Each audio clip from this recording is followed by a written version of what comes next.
میں نے آپ کو پچھلے جمعے ایک بہت بڑے فلسفی کا ایک جملہ سنایا تھا کہ کانٹ وہ کہتا ہے کہ اچھا اخلاق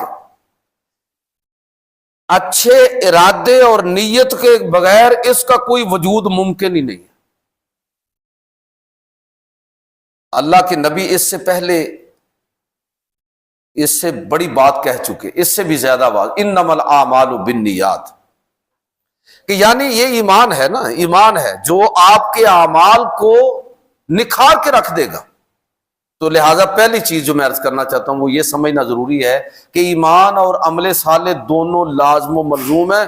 یہ ممکن ہی نہیں ہے کہ کوئی شخص، کوئی آدمی، کوئی فرد اللہ پر ایمان رکھنے والا ہو اور اس سے نیک اعمال کا صدور نہ ہو۔